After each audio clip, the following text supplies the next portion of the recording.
found this on Ganneroom. Gannemir. What is it? Well, it's Sympathy.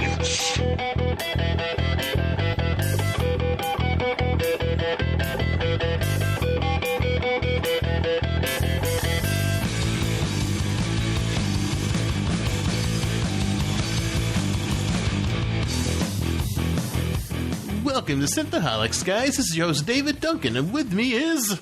Aaron O'Brien. Pleased to meet you. Hope you guess my name. What's that? But what's puzzling you is the nature of my game. The nature of your medical emergency?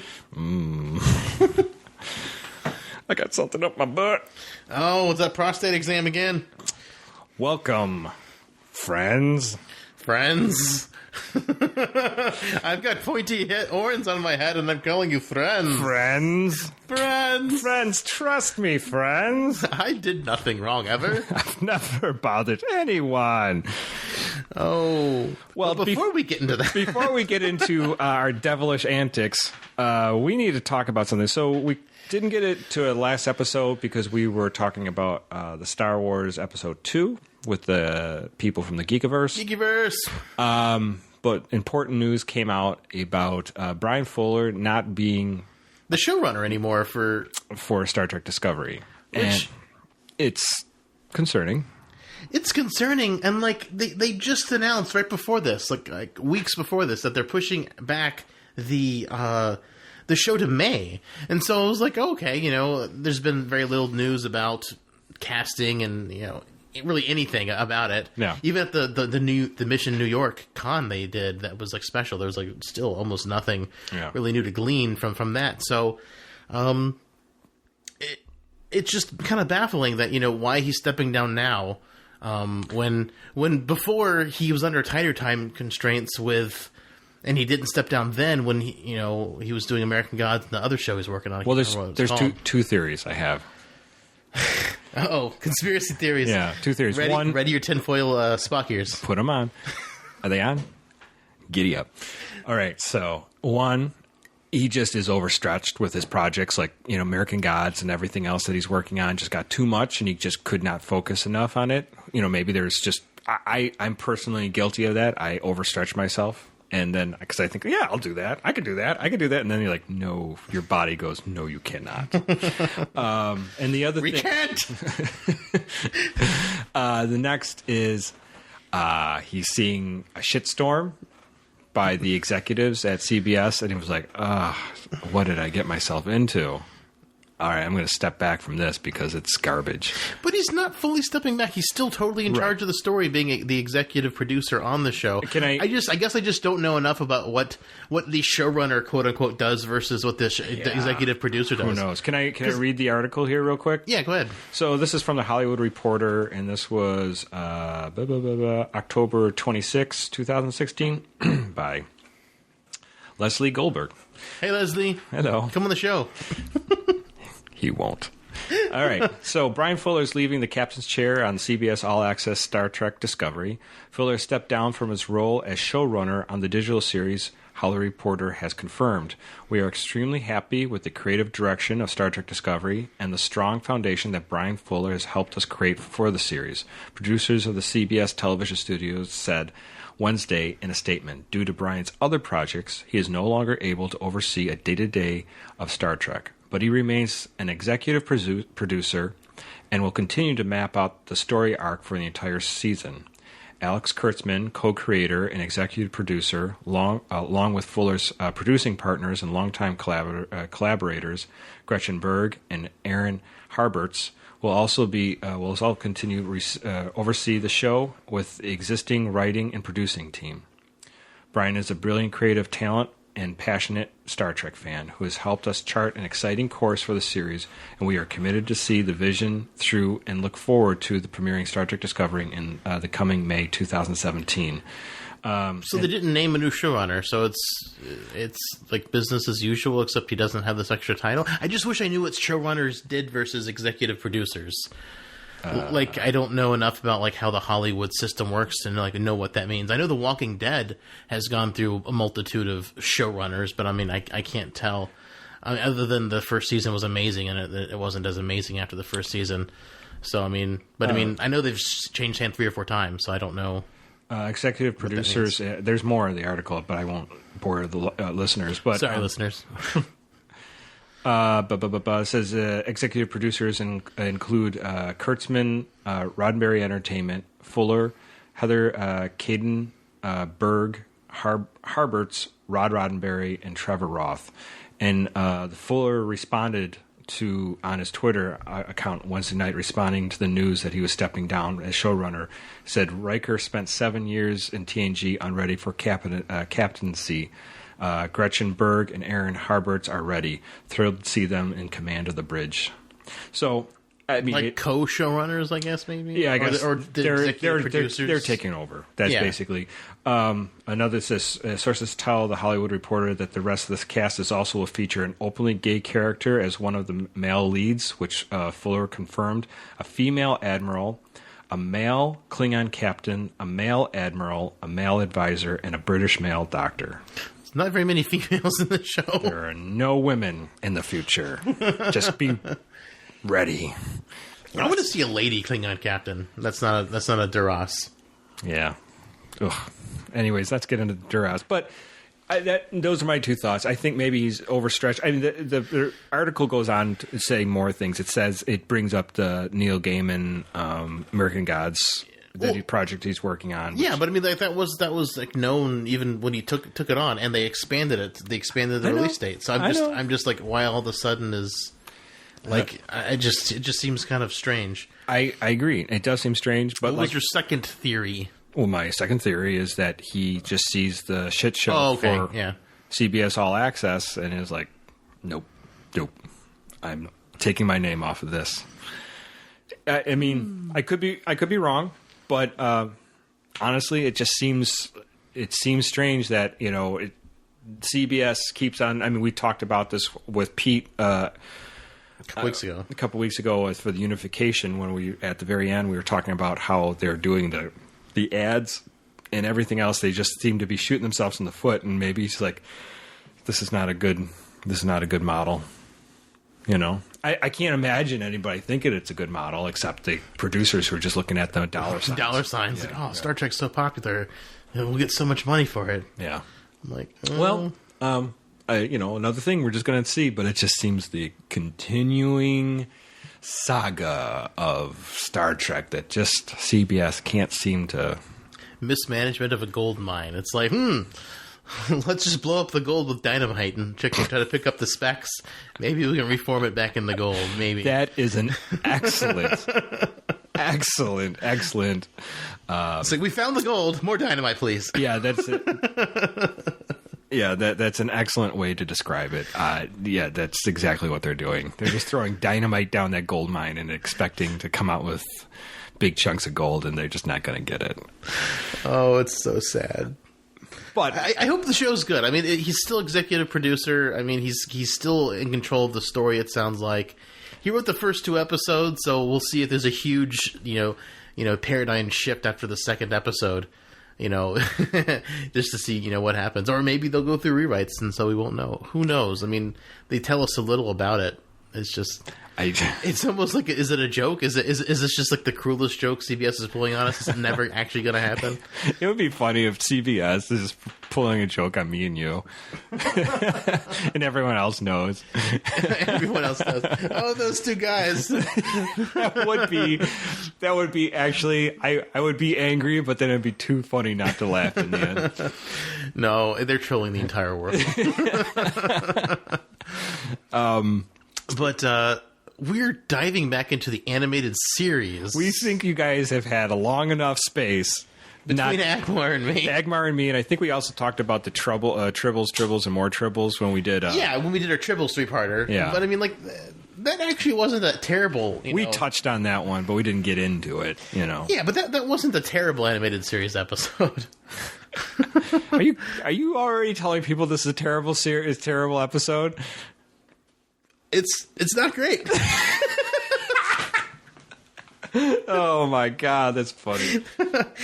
Not only is it not great, reading through the memory alpha, it only in the official Star Trek magazine, it only got to one captain's pin Not all of them. out of 5. Not all of them. Some people gave it higher ratings. Well, no, but the official Star Trek magazine gave it 1 captain's pin out of 5, and only 2 other episodes had the privilege of being rated that low. Well, anyways, so if you're curious what we're talking about, the animated series, the episode is called Magic of Magas-tu. It's episode 8, season 1. It aired October 27th, 1973. So this is a year before I was born. Can't blame me. I was going to, though. You can blame me that we picked this episode. Yes, Aaron picked this episode. I did. I just want to do something so bizarre. You know what this it is? This is a very bizarre episode. I love the animated series because it's just so sci-fi in the early sense, without like there's no structure other than just a ship out in space and anything can happen. Pretty much. And that's the things I like about exactly what happens in this episode. I love that part about it because, all the other episodes, no matter what season or series, they're kind of constrained for budget and all sorts of stuff. Like anime series, you can do anything. They can do anything, like Talking Plants with Agmar and me. Yeah, it was great. Like the worst part about this episode, I think, is that Agmar didn't show up. I do love Agmar. I love Agmar so much. Okay, so to get into the episode, the Enterprise is sent on a mission to find the creation point. So we are already in deep doo-doo. They think the center of the universe, things are continually being created there. Guess what? There's something called a supermassive black hole in the center of the galaxy. Of the galaxy, not the universe. No, but they're going to the center of the galaxy. I know, but why would they go? Why would they assume the creation point is in the center of our galaxy? That's just preposterous. Just like we thought the sun went around the Earth back in Galileo's time. And on top of that... Because we're such smart people. And on top of that, the Big Bang creation, whatever you want to consider it, when matter all came flying into our universe, we don't know where that came from. We don't know. There's no central point where we know, yes, it all came from here. We have maybe an idea, but that we don't know. We won't know to the big squeeze, where it all goes back to where it came from. And we won't be around for that. But maybe the show will. So this, we alluded to, this is the Galactic... Come back in time and show us. This is the Galactic Core, and so they're going into... essentially the center of our galaxy, which we've seen this before in Star Trek V. Well, let's get into that. We will after we'll talk about that. The episode. We'll talk about that. But so they get into this weird storm. There's a space whirlwind. A space whirlwind where they're flying around. It's basically this trippy. All these colors, these explosions. It's like, I think everyone was taking LSD who was animating for this particular episode, even harder than they normally were. Yeah. Because all the colors are so vivid and weird. And, as we covered before, the guy was colorblind. Yeah. So it's amazing. That is pretty amazing. Next. LSD helps, guys. Yeah. It does. All the ship's computers all stop working, and the crew starts losing consciousness because their environmental controls, the life support starts. So everyone's basically suffocating on the Enterprise. When suddenly, hi friends! Suddenly, a horned Goatman shows up. It's Mr. Tumnus from the Chronicles of Narnia. Extremely muscular. Oh, but he's been working at Mr. Tumnus. Yeah, this guy is uncomfortably attractive. And he repairs the systems and welcomes the crew as old friends. Hey, friend. He restores life support. Of course I can do that, friends. So he then takes Kirk, Spock, and McCoy to his planet, which is Magas-tu. I love it. He's like, the women can shape themselves in any way they want to look, and yet they're still buying love potions. Which is weird because... Like, really? Extremely strange because since they have no form, why would there be female and male? Would it just be entities? You know, there's no need for sexes. There's sexy entities and there's non-sexy entities. Oh. And they still need love potions. Like, so are you saying males are unsexy? That's what they're trying to get across in the episode. I'm just, all right. You know. I'll give you that. He didn't say how the men could change the way they looked for the women. He said the women change the way they look for the men. I think Lucian's extremely attractive. Okay, so I also like the magic man who can make your shed or your house for you. She's like showing the miniature versions of I can build this for you. I want to meet that guy. I need a better house. There is actually, it's funny, there's an Eddie Izzard who's a comedian who did a bit on that because he was talking about the god of creation, like typical god. He's like, he's a god of creation. So he's like, here's a shed, here's a house. It's like, but what do you do when you don't have any place to put it all? So that's when you need like Shiva, the god of destruction, just to destroy everything and turn it to ash. So they can rebuild it if you need another one, or recreate it. Right. So Magas-tu is not doesn't have the same laws. They're kind of like outside of the universe. It just seems like the Enterprise fell into another dimension, another universe where everything the laws of physics do not apply. Everything is magic. Magic is the law of physics. Right. Well, magic to them or magic to us. That seems to be this case. Anyways, so he sends them back to the Enterprise, and when he's afraid that they might be discovered by the authorities of Magas-tu.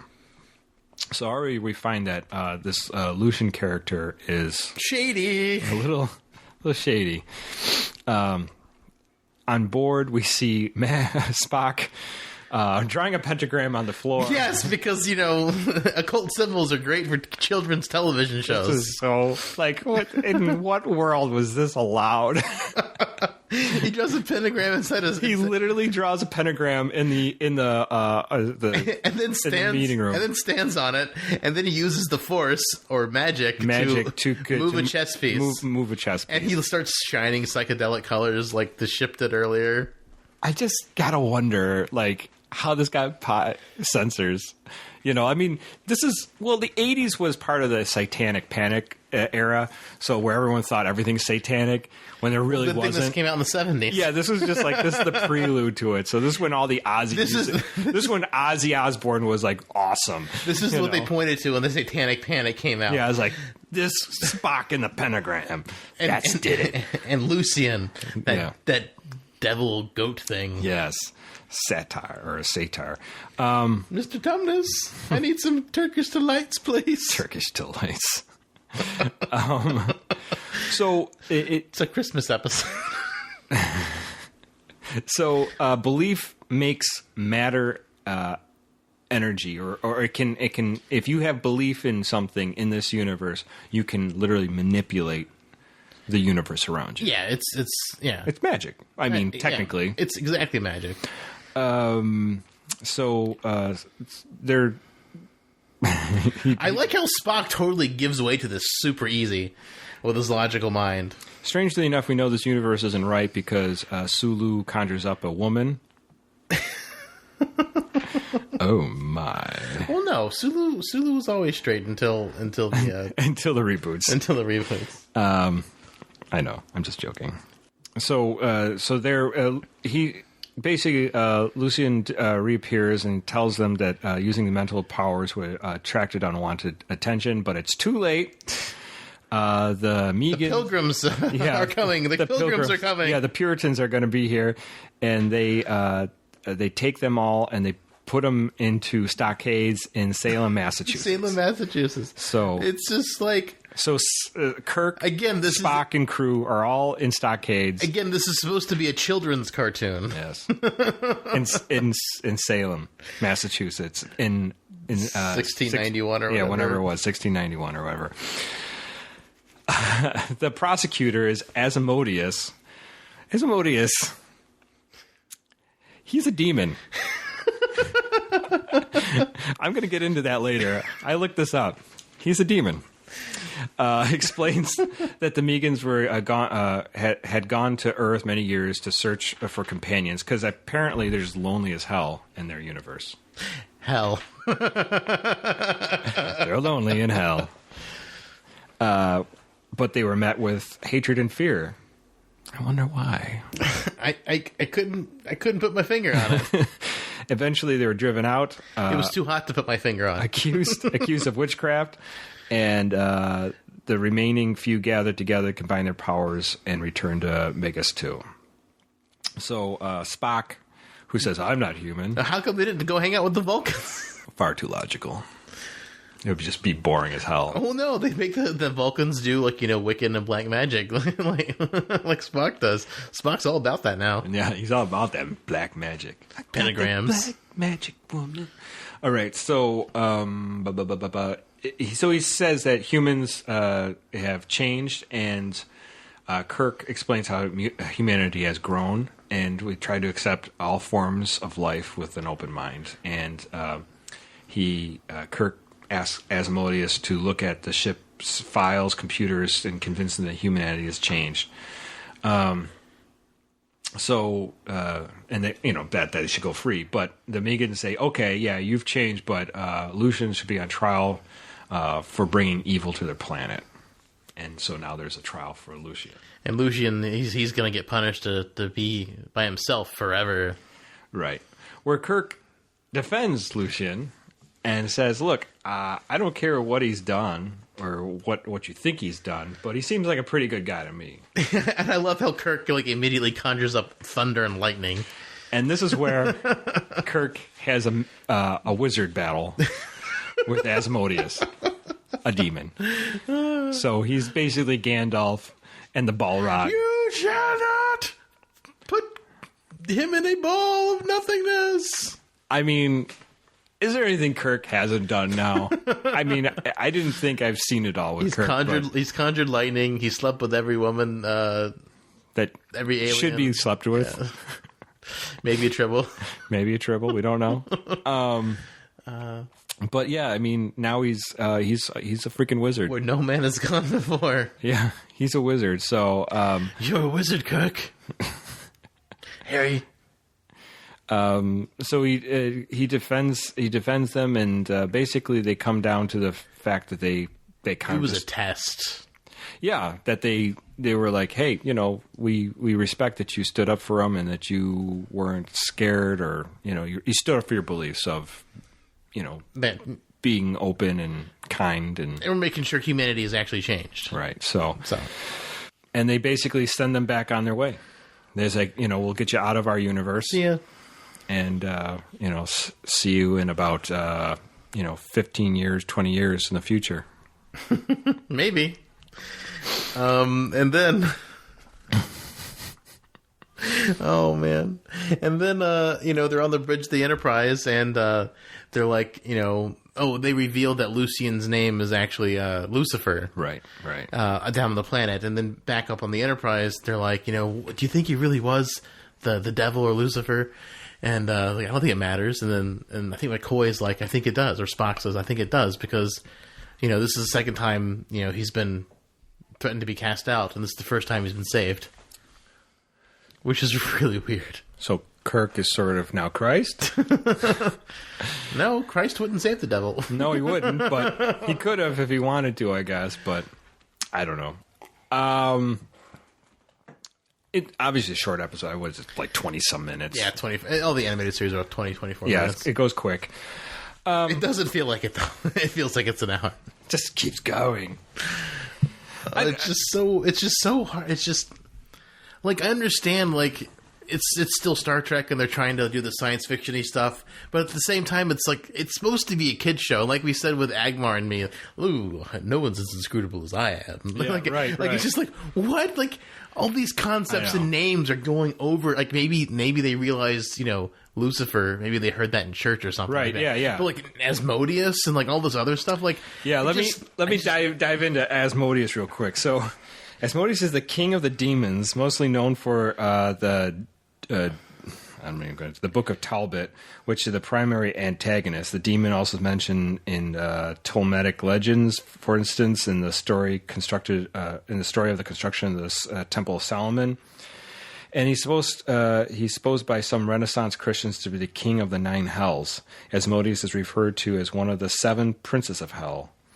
And his classification of demons of these princes represented the 7 deadly sins: lust, gluttony, greed, sloth, wrath, envy, and pride. Asmodeus is a demon of lust and therefore is responsible for twisting people's sexual desires, as seen as the Book of Tobit, especially. Well, we didn't see that in the episode, but...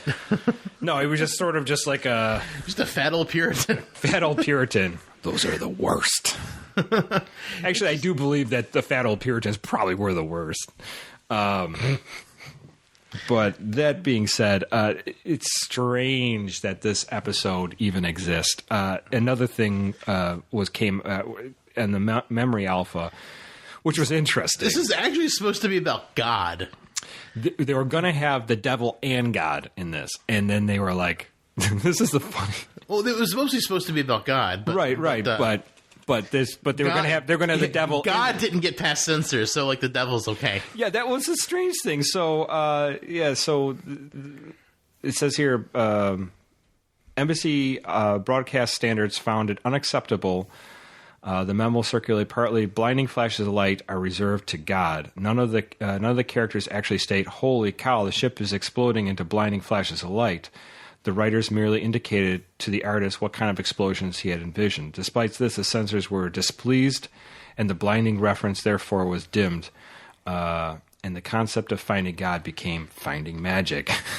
So, and I think the weirdest thing about it is that Gene Roddenberry says he loved the idea for the episode. Yeah, it was like he said it was his favorite one, but he rewrote it heavily. He rewrote every single line of dialogue. It says a week later, DC Fontana or Dorothy called me, reflected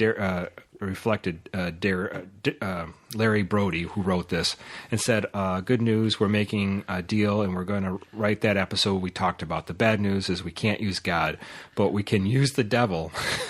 So it became the story of the Planet of the Devils. Brody said this about the initial idea of using God in the story. The NBC daytime boys had nixed that as quickly as primetime counterparts would have, but writing about Kirk, Spock, and McCoy and the rest of the crew meeting the devil in outer space was just fine.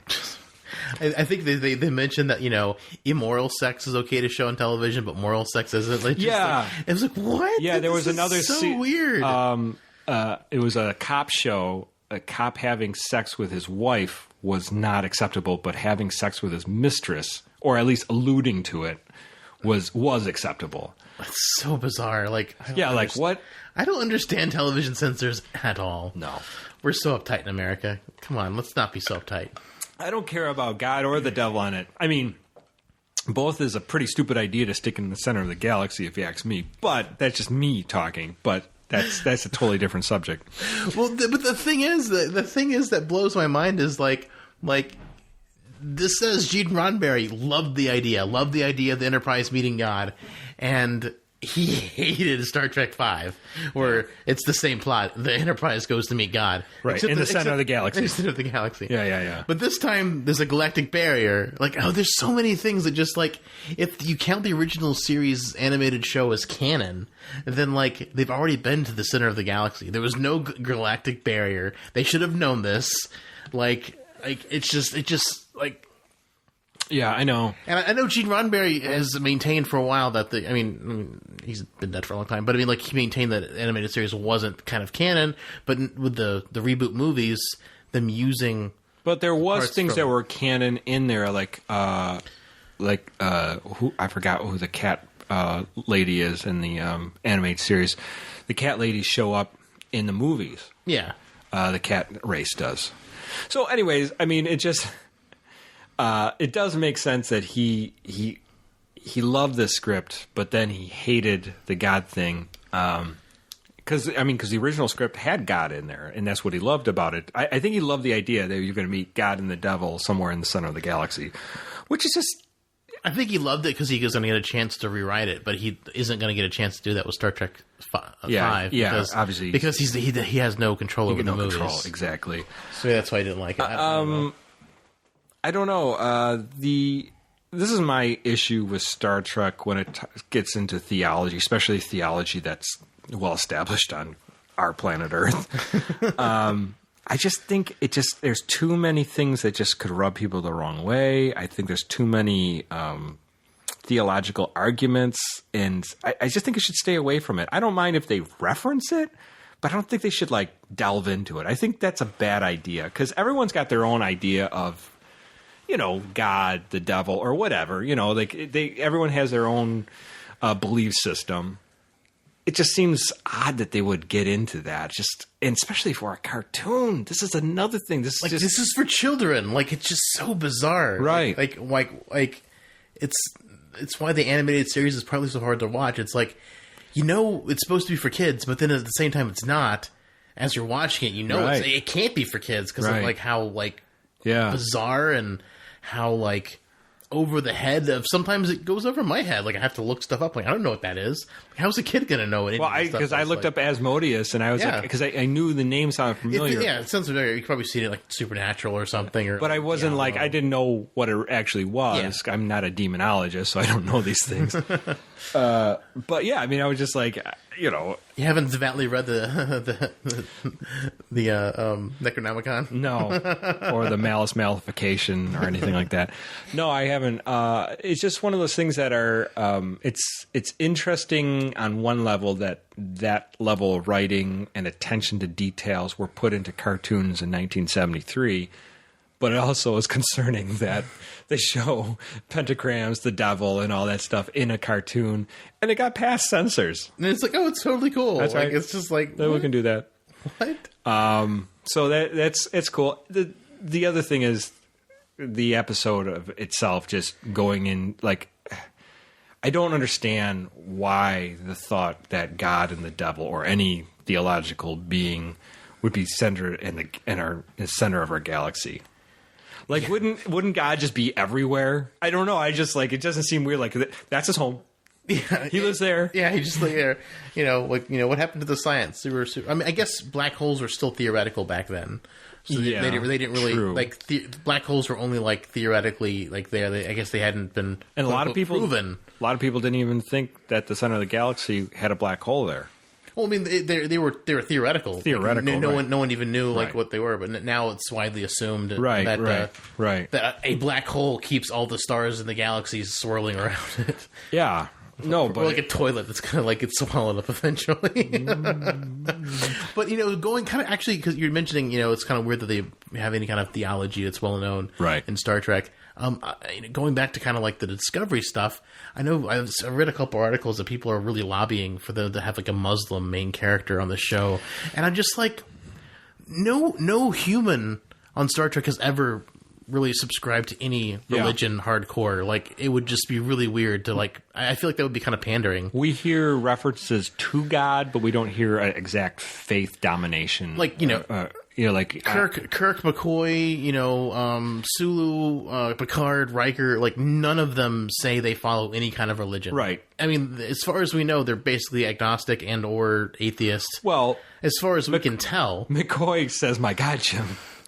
Quite a bit. but that's also like it's a way of speaking. It's a lesser profanity sort of just Yeah, I agree, but I and that's the other thing is like I don't think religion. I would hope by the time we get to this point in our future, and I think that's just inevitable. Whatever religion turns out to be, I think we'd have to really come down to the brass tacks that. You believe in God, you believe in goodwill towards your neighbor and all these things. Okay, good. Let's just leave it at that. Whatever you're, it's kind of one of the things we pointed out in our religion and Star Trek episode where, only religions we actually see ever in Star Trek are alien religions. We see the Klingon the Bajoran religion. I mean, you hear Phlox and stuff talk about like, masses and stuff like that, but none of the crew in Star Trek have ever that I can think were ever, pinned to a specific religion. So I think it would be silly and pandering just, because of all the I agree. All the current political Muslim hate with Trump and just in general, right? No, like just to say, oh look, let's be inclusive. Let's pander to one thing because in general people don't like it, as a popularity contest or whatever. Right. You know what I mean? And as you mentioned before, we had Bashir, who technically is, I guess, something from Middle East that we don't know exactly where. I mean, he could have been Hindu, but I mean, his no religion from Earth is ever pinned on any character. Yeah, I mean, I guess we could have somebody whose name, their name is Muhammad. It's a possibility. That's a common name in many Middle Eastern countries. Sure. I just don't know. Like, I don't think that would serve anything. I think. Honestly, I just think Star Trek should just kind of stay away from our human religion, period. I think we can kind of like touch on it here and there, but don't go into like in-depth theology because I think it just pisses people off. I don't think you should. I mean, it's just like one person. I mean, at any sitting. Well, I mean, if you're gonna make one character, Islamic, you got to make another character a Jew. You got to make another character a Christian. And right. then you got to show them all getting along. I mean, if you're gonna do a specific religion and pin it on someone in Star Trek, right. then you're gonna have to do a bunch. And you're gonna have to show them getting along because that's what Star Trek's about. And it's easier just to not pin it. Let's not even say. Just that we've gotten past whatever arguments we had, and we're done with that. I just think it would not service the plot of the show at all. I mean, in a 10 or 12 episode arc, I can't remember how long it's going to be. Yeah, there's no time to let's just have an episode on just what the Helm officer's religion is. I'm like, okay, how does that help the overall story? I mean, if it's a 27 episode season like Star Trek used to be, sure, whatever. But right with this tighter arc, I just don't see weird one-off stories like that working.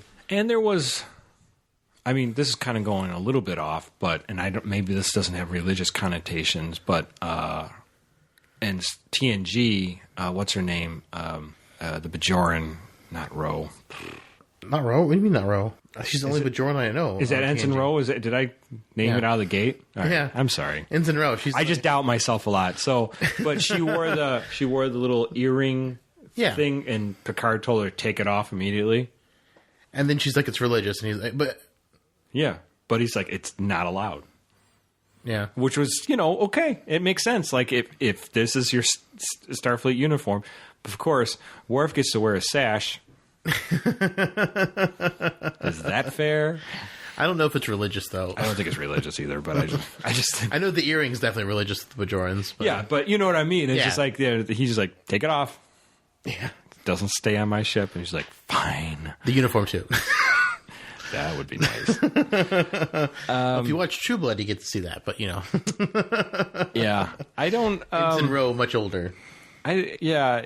So, anyways, getting back to that, the whole thing, the devil living somewhere in some pocket universe with other devils. With other devils. And I think the thing that's probably most ironic is that the devils are scared of of humans.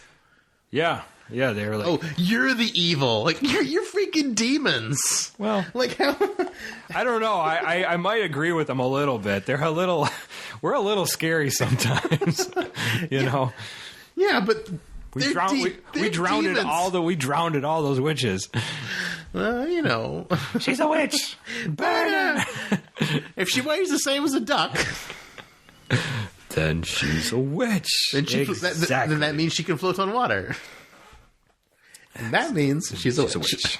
Yeah, I don't. Yeah, it's just odd. It's the whole thing is odd. The Star Trek universe. Every time, and obviously, you guys talked about Star Trek V, but just meeting God, that wasn't even God. It was an alien. So was it one of these guys? I mean, like, well, I always thought, honestly, in my heart of hearts, that whatever God is, he's an alien, just beyond our concept. He's. Well, I mean, that's kind of how like the prophets are. Like the prophet. Like, I mean, we watched that video a long time ago, a year ago, on the 9 different dimensions.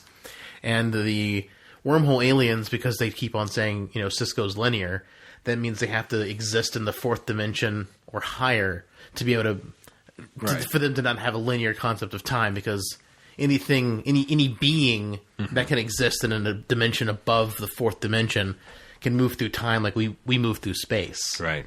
So, I mean, any god would have to be that is a true god, that is, omnipotent, omnipresent, because, I mean, he's everywhere. He's everywhere and every time. And nowhere. So, I mean, like, a god, and the god and, Bajoran gods, they all have to be a being that can survive, that is something that moves in this dimension. Right. That's above 4. Well, and then there's another side of this, is that now we have, Magas-tu, which is, homeworld to the demons. A demon homeworld. So there's an actual planet of demons. But it doesn't look like hell. It's like... It actually looks nice. They got those the wizard who can build, your... Yeah, he's like, here's your house. Yeah. You need a addition? There you go. You need a fancy car to go in that garage? There you go. There you go. It's... It doesn't seem too bad, actually. So, like, is hell a separate place? Like, I don't understand, like... Well, there's no oxygen. And obviously you don't have any corporeal form, so I don't know. Like, it's a strange idea. It's just, is it like, is hell, are they saying hell doesn't exist, or is this like their summer vacation spot? Is there summer from home? hell? Yeah, it's summer like home. It's like there's hell, which is horrible, but they kind of go with this Magas-tu or whatever to There's another thing. A lot of people take the concept of hell in hellfire is an exaggeration of what hell is. Some people say hell is the absence of God. So one of the things that Satan or the devil would feel was because he did want the love of his of God, his Father, was the absence of his love. Mm-hmm. And, which is a powerful story, just period. Like your father's love is gone. It just, he's turned it off and you don't get it. Oh, it could be the absence of God plus fire. It's like double whammy. Maybe. Yeah, maybe. So that's another thought. There's another interesting story about the devil and Satan. This is actually an Islamic idea so God created the angels and, the servants of gods, and Satan was one of those angels, and then God created humans, and he told the angels that he has to bow to humans, and Satan wouldn't do it because he loved God too much, and because he wouldn't obey God, he was thrown into hell, and the last thing I ever heard was go to hell. And that was the last thing I ever heard from God, and so he's haunted by that. But he loved God so much that he was to a fault. So that's an interesting idea of story. It's a different take than the standard Christian. It's similar. It's very similar, but it's just that he would not bow to humans; he would only bow to God. So, but then he still wouldn't listen to him. It's just there's a lot of I always get like the devil and Satan and all Beelzebub and all that stuff like that. I always find there's some interesting stories behind everything. Like I'm finally in season 4 of Supernatural. I know this is off topic, but Whoa. angels are part of season 4 of Supernatural. I'm not like really up on my Supernatural, but I have watched it. So like like this, there's this one woman who was cast out of heaven, and she used to be an angel, but she disobeyed once, and that's all it takes really to get kicked out of heaven. And, right. And but she kind of exercised herself. Like, she didn't become a demon. She just took out her holy or whatever they called, like her angelic essence. So she just became mortal or whatever. Okay. But it just kind of reminds me of kind of what we were kind of talking in this kind of the same kind of realm of one of my weird, like, how heaven and God and angels and demons are kind of one of my favorite like modern day interpretation of hell was did you ever see the cartoon Invader Zim? No, I've not. Okay, it's pretty popular. It happened maybe about, I'm familiar with it, but it's 10 years ago or something. Yeah. The same creator of this, before he got that cartoon, he did a comic called Johnny the Homicidal Maniac, okay? So Johnny that sounds vaguely familiar. It's a great it was an indie comic. I think you can get them at like Hot Topics and stuff like that because it was like all gothy. Yeah. And anyways, so Johnny the Homicidal Maniac literally kills people, but somehow As it should be. Yeah. So somehow he gets killed, and he by accident goes to heaven. In heaven, he just does not fit in, obviously, because he's a homicidal maniac. And he finds out that God just doesn't care about anything that he has to ask him. He's asking God all these questions, and God just like, what? Just get out of here. It's like, so God's not going to answer his questions. And he finds out that all the people from hell come up to heaven as service representatives. So if you need to eat at a restaurant in heaven, the hell employees come up to work there, and all these people are all if you need to rent a car, if you need to fly a plane in heaven or whatever, this is what you do. Everyone from hell's indentured servants. Yeah, they're basically minimum wage people working up in heaven somewhere. So so somehow he gets discovered and he gets sent to hell. And he's down in hell, and hell is just basically just assholes. So there's just people. It's just every day. It's this doesn't look like hell. It's every day is and then he just sees some guy who's looking around on the ground, and he's like, "Oh, my eyes, my eyes." He goes, "What's wrong with your eyes?" He goes, "I have these contacts, but they just burn so bad. They just hurt so bad." He goes, "Why don't you wear glasses?" He goes, "I refuse to wear glasses." Because he's just an idiot. Hell of your own making. Yeah, you're an idiot because you just can't just get past your own ego or whatever it is. Yeah. So it was a bunch of stories like that in there. It was just funny. I just thought there was a clever way to interpretation of hell and heaven, how the service people work up there, are from hell and stuff like that. So nice thought. If you ever read Johnny the Homicidal Maniac, which I know you probably won't if you're listening to this. So. He just explained it for you. It's all good. Well, there's more to it, but it's pretty gruesome, so I won't get into the gruesome parts of it. So that's interesting for hell and it's just the devil. This episode just kind of sparks a bunch of weird, random conversation because the episode was weird and very random. It is. I don't know if I can recommend seeing this episode. The Tribbles episode was good. I mean, there were some interesting parts of the Tribbles. That's solid.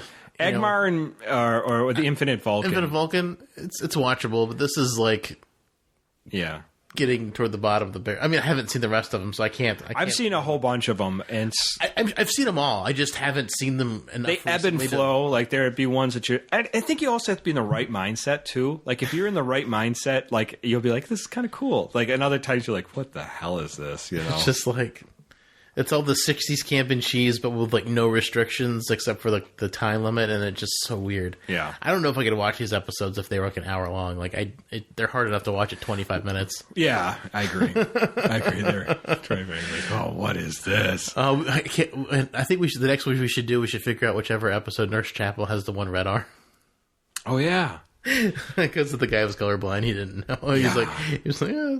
I heard on the Blu-ray they released them on Blu-ray and they didn't fix it. That's awesome. I don't think they should ever fix it. I think I heard the Trek Geeks talking about it on one of their shows. The animated series came out and they didn't fix any the mistakes. Well, who would want to go back and fix all that shit? I don't know. There's not enough money in the world. Well, I mean, they did a whole lot of fixing with the Next Generation Blu-ray set. Yeah, but there's huge interest in Next Gen. Yeah. I don't think there's a lot of huge interest. I think they release animated and they know they'll get people to buy it, but it's not going to fly off the shelves in Next Gen. Well, Next Gen didn't even really fly off the shelf because they kind of scrapped in the idea of doing DS9 or Voyager Blu-ray releases in the way they did the Next Gen ones anyway. Next Gen was just so huge. I mean, they just charged way too much for them. They wanted $100 a season. You can find them on Amazon for $50 sometimes, when they were first coming out.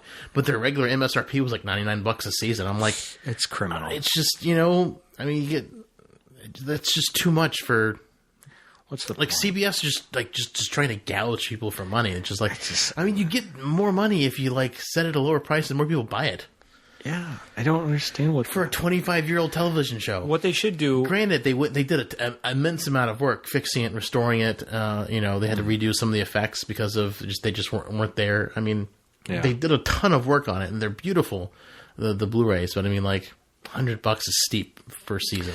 Well, and on top of that is why wouldn't they do this? Why wouldn't they do a premium one that's $100 and you get like, you know, more content and maybe some cool packaging and stuff like that? Tons of content. No, I'm just saying like then, but then a stripped down whatever $40, which is just the episodes.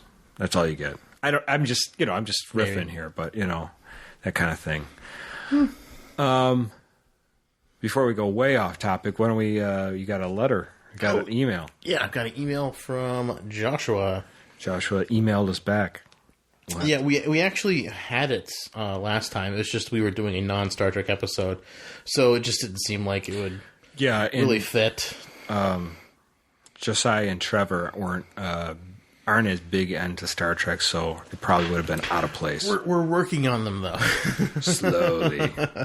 We've got them in the basement. Yeah, we need to... We've deprived them over. We've deprived them of tape their eyes open and just making them watch Star Trek. From food and water. No food and water until they've watched all 700 episodes. They'll die. I think I did the math on that once. It's going to take a month. If you did nothing but watch Star Trek, you didn't eat, didn't sleep, that's hilarious. Didn't go to the bathroom, it would take a month straight to watch Star Trek. That's hilarious. Like, it's a lot of time. Yeah. To watch every single episode. You would die. Don't die for Star Trek, guys. Stay alive!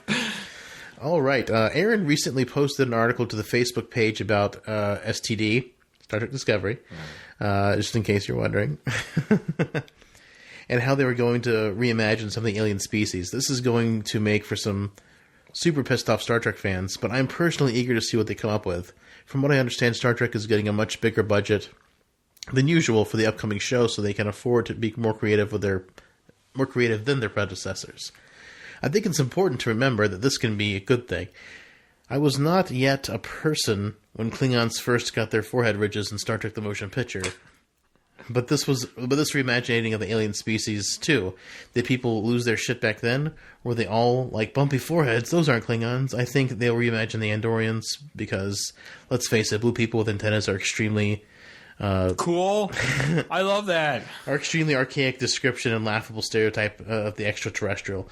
But it worked well enough in the 60s, but now it just seems kind of silly. I would love to see the Andorians and STD...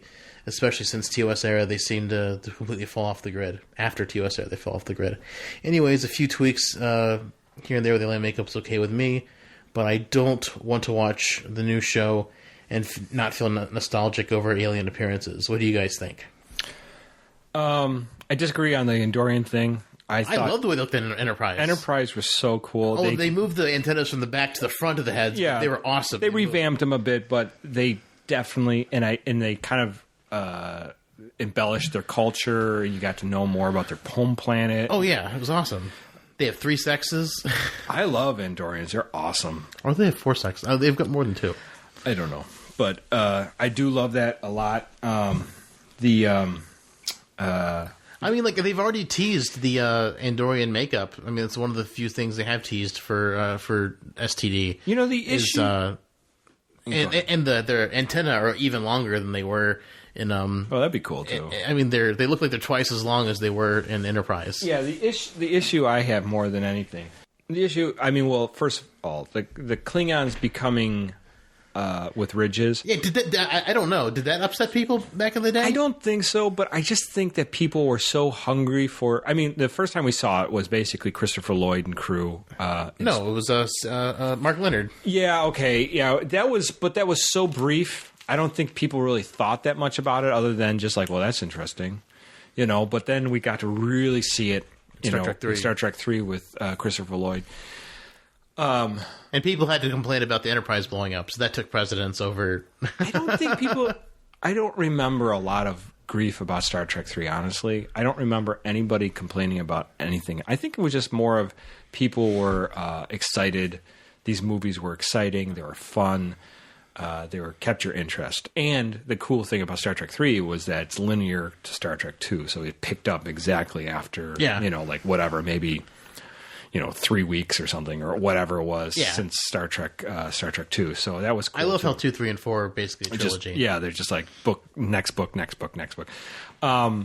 I don't think anybody ever messed up and got upset at that because I think it was just so damn cool. Yeah. I mean, it's the Klingons before, a little corny. They just, in TOS, they just didn't have much going on for them. They wore the black pajamas with a with some silver or gold, the gold sash, a gold sash, yeah. And it was like, and they're, and Day of the Dove, all the bad makeup from Day of the Dove, terrible makeup. Man. So yeah, I don't think anybody ever got upset at that. So, I mean, like I was just impressed with the way the Klingons looked. In the movies and in TNG. What about the revamp Klingons in Into Darkness? I mean, they look pretty similar. We only saw one, so it's really hard to give any kind of opinion on that. I mean, I liked how he was like super tribal looking with all the like 30 piercings and all of his ridges. His ridges were more like subdued, so he looked a little bit more like Chang, I guess, a little bit, because Chang didn't have a whole lot of hair going on. Yeah, I was just disappointed that we only saw one. I thought that the eyes looked really cool. The contacts make their irises look different. Right. That was cool. Like the Klingons being reimagined there. I hate the masks. I hate the stupid helmets that they're wearing. Yeah, I didn't like that either. I want to see the Klingons. I want to see some crazy facial hair. I want to see some big hair, like the Klingons usually always have, like really big rock and roll hair. Right. Like, I mean, some people think it's silly, but I love it. That's how Klingons look. I just like the way they look. I mean, sure, some are going to be bald. Maybe some will shave their head because they think it looks cool, like Cisco. I mean, that's fine. Right. But I mean, we only saw one, so we don't know if they're all bald. Or, like, we just don't know, like, how the Klingons really look in the JJ universe. We've only seen one. But the little I saw, I liked. What about other races? Like, what if they revamped the Vulcans? Why would you? Are you going to give them foreheads so they look like they're Romulans? I'm just saying. I mean, my feelings on it. I mean, I'm sure you probably heard our unification episode. I hate the way the Romulans look, and it just, like I said in that episode, the difference between Romulans and Vulcans are way too pronounced for Spock to be walking around and like, oh, isn't that a Vulcan? We should kill him on sight because it's a Vulcan. Like, it just doesn't make any sense. Like, some makeup changes just didn't make sense. But I mean, it's one of the things I think, what's going to be going on with Star Trek Discovery is I kind of feel like it's going to be a soft reboot because the interior of the ship is not going to look anything like TOS. It's going to be way more modernized. Nothing will ever look like TOS. Yeah, it's not going to. It's going to look way more modernized. Yeah. The aliens are going to look different. So they've already said the aliens are going to look different. So, I mean, I'm almost like, sure, they say it's Prime Universe, but I think it's going to be like almost like another rift off the Prime Universe. There's like a bunch of races. I think you could have some leeway. It's as long as you keep the Klingons looking similar. Like, I mean, you can go a little bit, forward and backwards a little bit with the Klingons like they did in Into Darkness. That's fine, as long as they kind of look similar.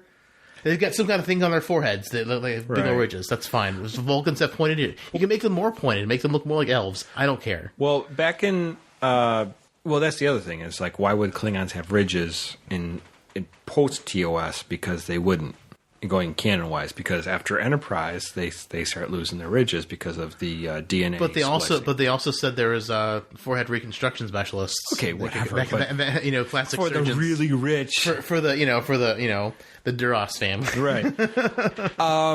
But then, I mean, going back, I mean, for the races that are actually involved in the Federation at this time, the Federation is much smaller. I actually wouldn't mind seeing a revamp of the Tellarites. Make them look a little bit less ugly. I'll tell you the truth. TOS Tellarites were terrible. I mean, they were interesting, but they were terrible. They were awful makeup, and then Enterprise. They were interesting character set, but then Enterprise fleshed them out, and I really liked Enterprise's version of them. But they were like so scary looking. Yeah, they were. They were like messed up great. monsters. They were great. I loved it. And then they look like monsters, though. I love the Andorians. I wouldn't mind them messing with the Tellarites a little bit more. I don't mind them messing with the Andorians, making their antenna longer. And like I said, I think they've got more than two sexes, so this could just be the third or fourth sex of the Andorians. Yeah. Maybe that's why their antennas look different than the ones we've seen before. The thing is that you can't bring in a lot of the different races. Like, I don't think the Betazoids, Betazed comes into this much later. After TOS, they don't come in. There's a lot of races that just do not. I mean, the Trill could be there because, I mean, but one of Jadzia's past hosts was friends with McCoy. Yeah, but they might not be part of the Federation. That's the other thing. So, I mean, there's a lot of different things that, like, I don't know what races joined at certain times, but there's definitely a certain points where, like, the races... I'd love to see Tholians. Tholians are cool. And Star Trek Discovery. That would be awesome if they did a whole storyline on the Tholians. I love Tholians. And you totally unexplored. You only see them like a little bit in TOS. Like the Gorn are kind of cool. Like the Gorn Hegemony. That's their Gorn Alliance or whatever. Yeah. Oh man, I would love to see like a Gorn Tholian. What was the video game where the Gorn were in there? It was the Star Trek reboot video game. I don't like that they did it, but they made them look too like dinosaur-y. Yeah, they were very. They didn't. I mean, I guess dinosaurs are lizards, but I mean, like they look. I think the Liberties went a little bit too far. Yeah. With the Gorn, like even in even in the Enterprise episode where they have that one Gorn, he doesn't look quite right. Well, and then I'm thinking to myself, 10 years prior to Kirk, what was going on, and like I can't really pinpoint anything special. I mean, then that would be 10 years before Kirk is 10 years before, or 5 years before Pike. There's really not a lot happening other than just exploration. Well, we just don't know what's happening because I mean, there's nothing, there's no reference point. But at the same time, I just feel like it's going to be really hard to fit in with the canon because I mean, all this major stuff happens in TOS or whatever. So I mean, like, how are you going to make it interesting? I mean, I disagree. I think in TNG they referenced that the war with the Cardassians went on for about 100 years, and like when they were having peace with the Cardassians. So theoretically, the Cardassians could show up in STD and be an antagonist, because I mean maybe it could be the beginning of the Cardassian War. Right. Because I mean the Romulan War ended up, and then the Cardassian War ramped up. The Romulan War was 100 years before Kirk. The Klingon War seemed like it was maybe 20 years. 20 years, yeah. 50 years. I'm not quite sure what that... But it wasn't like... But the Romulan War was definitely 100 years because we know in TOS they said it's been almost 100 years since we've had any kind of contact with the Romulans. So. Yeah. So, but I mean, but they also said in TNG that the Cardassian War has lasted for 100 years. Like...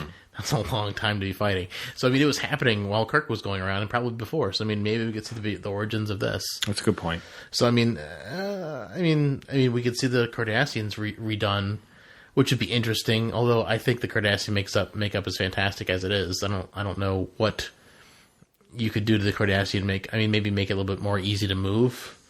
I'm sure. Maybe make their neck ridges that connect to the shoulders maybe a little bit less pronounced to make it easier for the actors to move.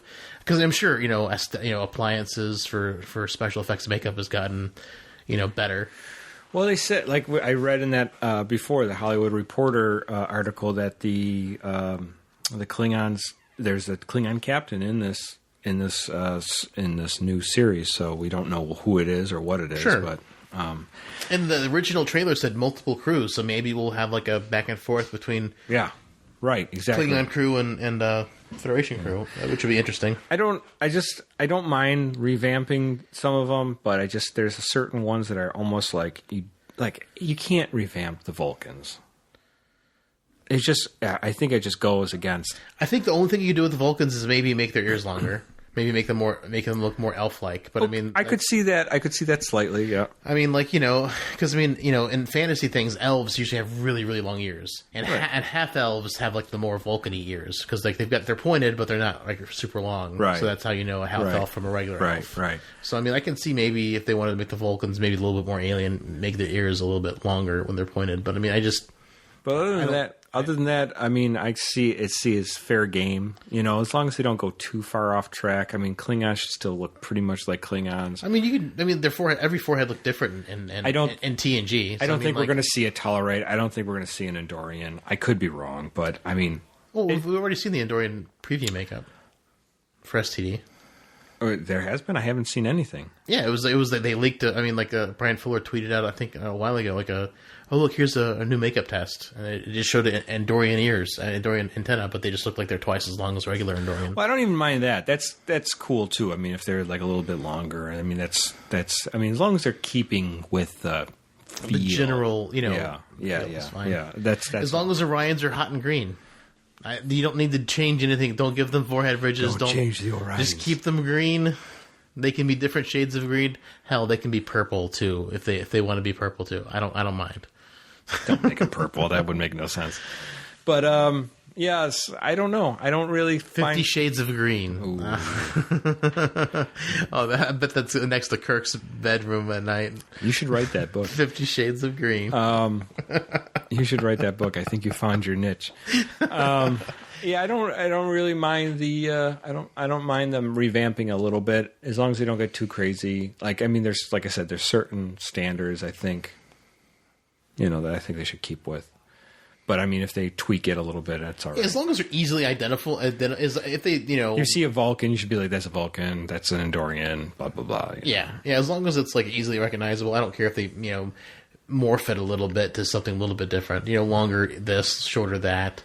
Right. It's I don't know. I'm just excited to see it if it ever comes out.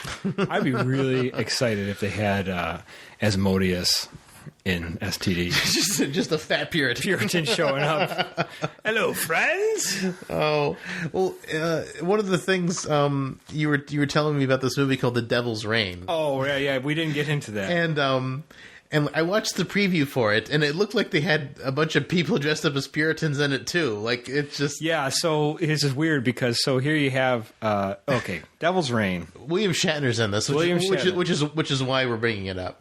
It's a 1978 or 77. I can't quite remember. Right before the motion picture. Yeah, so maybe a year or so before the motion picture. He was desperate for cash. This movie is a B movie. It does not end well for anybody. This movie is just it's technically a horror movie, and basically Shatner. It's like a horror. I watched like 30 minutes before you got here. It's like a horror western. Like they're out like in like it's out desert. West. Like it's so weird. So apparently people melt. Yeah, people do melt. Shatner is a character in this, and he finds out that his ancient if ancestors, and during Puritan times. Whenever that was. In the Wild West. In the Wild West. No, it was, I don't know where it was, but... Salem, Massachusetts. Somewhere in there, Salem, yeah. They had some grievance. Magic. Yeah, well, they basically pissed off these Satan worshippers, as you do. It's so easy to do. And they said, we're going to have revenge on your family for, generations after generations. So they have some secret book. And the secret book has all the history and information on all this stuff in there. So, anyways, Shatner's mother gets abducted. His father is missing, and then his mother gets abducted. Right, by the Satanists. And then he goes, and he's trying to bargain for them. Because this is about as far as I can. And Ernest Borgnine is the leader of the Satanist church. And I love it in Satanist church. Like, we got the pentagram up above the thing, and he's standing in front of it. But the way the pentagram looks, it looks like it's got a pair of googly eyes on it. It's just the way it's shot. And, like, Shatner's, like, saying the Lord's Prayer to try to protect himself from all the... Oh, yeah. It's so B-movie. Weird. So Devil's Reign, great movie. I made the joke to Dave. So he let Lucifer go, and then, like, a couple years later. 5 years later, Lucifer comes back and tortures the hell out of Shatner. He, like, brands, like, the pentagram on Shatner's chest, and it looks like he gives him a really weird blowjob, and her Shatner starts freaking out. Shatner is basically... I don't know if he's crucified, but he's basically put onto a rack. They brand a pentagram onto him, and they torture the hell out of him. He loses his eyes at some point. And I love how it says co-starring William Shatner at the beginning of the movie. I bet he was really upset about co-starring. Well, he doesn't make it through. Oh, I didn't. I only saw about 30-40 minutes of it. He doesn't make it. In fact, nobody makes it. Nobody makes it. No, it's a. That's what you get for not letting Lucifer get stuck in that bubble. You should have left him there. They would have. Asmodeus had your best interest, believe it or not, because he's the god of lust, and he knows how Shatner loves the lust. That's right. Well, that's something you can YouTube the whole movie. Yeah, the whole movie's on YouTube, but you have to sign into your Google account, and my PlayStation decided to kick me out of my Google account, so I wasn't able to finish the movie before Aaron came over.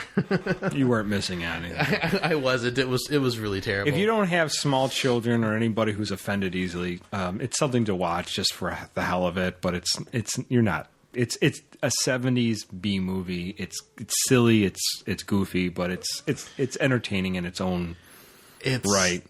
It's just weird. Like if you like really weird pseudo horror films. Yeah, but it's interesting seeing Shatner in it. Was that Burt Reynolds with the big mustache? Who was that guy with?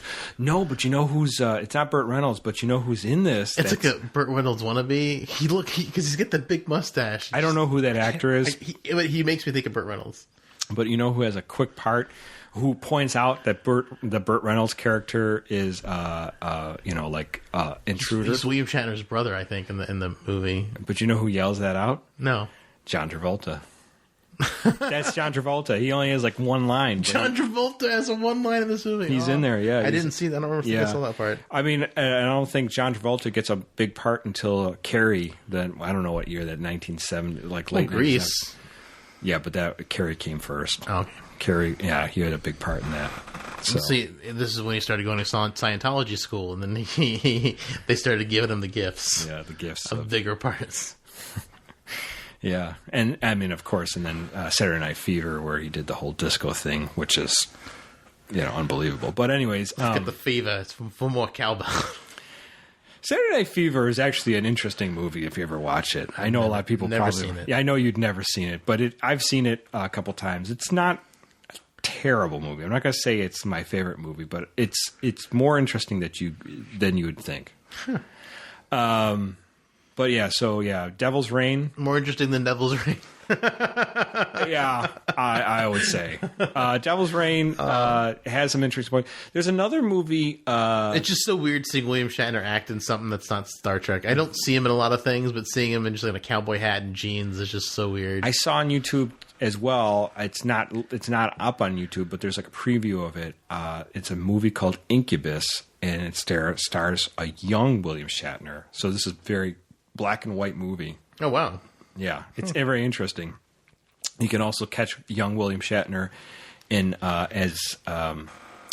Judgment of Nuremberg, which is it's a drama movie that takes place post World War II, and they're obviously judging the judgments of the Nazis' war crimes, and he's a Nazi. No, he's judged. No, he's like a assistant to Spencer Tracy in this, who's a judge or a lawyer. I can't remember his exact part, but yeah, he's only in it like 10 minutes at most. Oh. But he's very young. Like he's extremely young, but he's Spencer Tracy's there. I mean, Spencer Tracy's a phenomenal actor from that time period. So, and actually, since we've been off topic most of this episode, yes. Well, what are you going to do? What do you do with the animated Star Trek episode? Did you see the new Wonder Woman trailer? I did. I didn't see the newest one, but I saw the one post that with Chris Pine.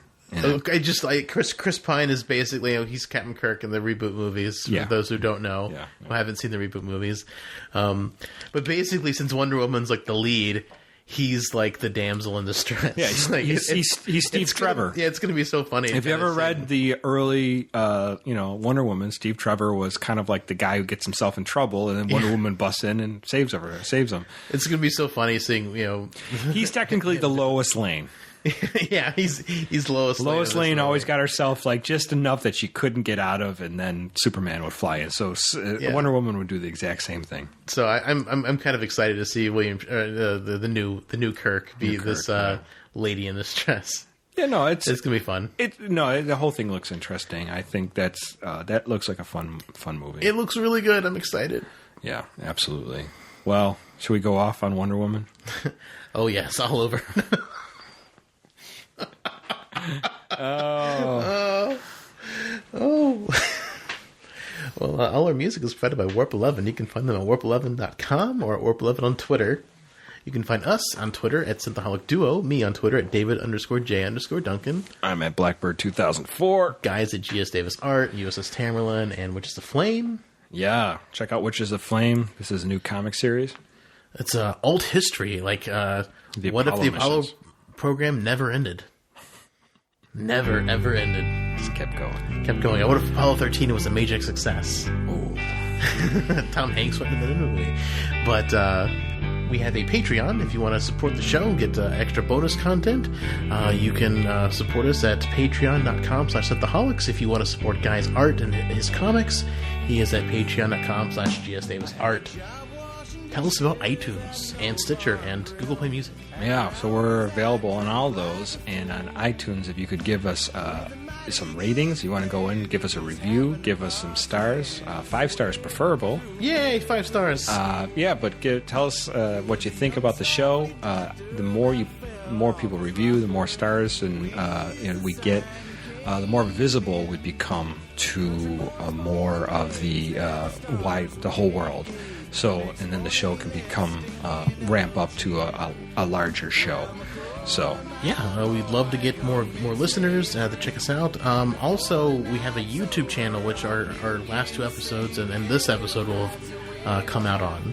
So if you just want to listen to us at work on the YouTubes, that's right. Our new episodes will be on there. There's a giant gap between old episodes, but our new ones will start becoming available on YouTube, and we're also on iHeartRadio. So you can find us pretty much anywhere where you want to listen to this stuff.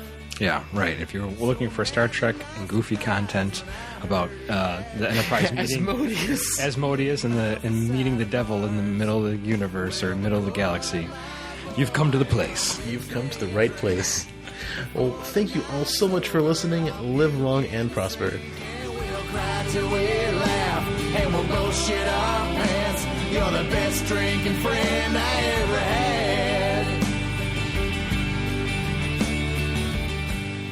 Not playing music. The San Francisco treat. Okay. I haven't done one of our Old War Beloved intros in a while. Let's do one of these. Yeah, do an old one.